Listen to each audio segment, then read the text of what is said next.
ഞാൻ എൻ്റെ മക്കളോട് പറഞ്ഞിട്ടുണ്ട്, ചികിത്സയ്ക്ക് ശേഷം ആരോഗ്യത്തോടെ എഴുന്നേറ്റ് നടക്കില്ല എന്നുണ്ടെങ്കിൽ ചികിത്സിക്കരുത്. വേദന സംഹാരികൾ മാത്രം നൽകുക. സാധ്യമെങ്കിൽ ഇഷ്ടമുള്ളത് തിന്നാനും കുടിക്കാനും തരിക. ഒരു നിയന്ത്രണവും പാടില്ല. സർക്കാർ ആശുപത്രിയിൽ കിട്ടുന്ന ചികിത്സ മാത്രം മതി. നാട്ടുകാരോട് പോയി പണി നോക്കാൻ പറയുക. സ്വകാര്യ ആശുപത്രികൾക്ക് കൊള്ളയടിക്കാൻ അവസരം നൽകി കുടുംബം കുളം തോണ്ടരുത്. മരണം പ്രകൃതി നിയമമാണ്. അതിൽ പ്രത്യേകിച്ച് വിഷമിക്കാനൊന്നുമില്ല. എല്ലാം ഒരു മായയാണ്. വൃദ്ധരെ ICUവിൽ കിടത്തി കുടുംബത്തെ കൊള്ളയടിക്കാൻ വൈദ്യ സമൂഹത്തെ അനുവദിക്കരുത്. മരിക്കാൻ ലക്ഷക്കണക്കിന് രൂപയുടെ ചെലവാണിപ്പോൾ.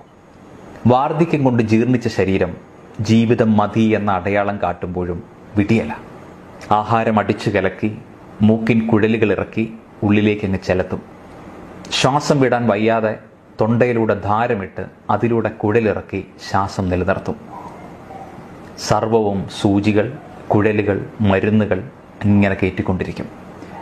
മൂക്കിൽ കുഴലിട്ട് പോഷകാഹാരങ്ങൾ കുത്തിവെച്ചാലും കുറച്ച് നാൾ കൂടി മാത്രമേ ജീവന്റെ തുടിപ്പ് നിലനിൽക്കുകയുള്ളൂ. കഠിന രോഗബാധിതനായി മരണത്തെ നേരിൽ കാണുന്നതുവരെ അവസാന നിമിഷം നീട്ടിവെക്കാനായിട്ട് ICUവും വലിയ വെന്റിലേറ്ററും പ്രവേശിപ്പിച്ച് കഷ്ടപ്പെടുത്തേണ്ടതുണ്ടോ? രക്ഷയില്ലെന്ന് കണ്ടാൽ സമാധാനമായി പോകാൻ അനുവദിക്കുകയല്ലേ വേണ്ടത്.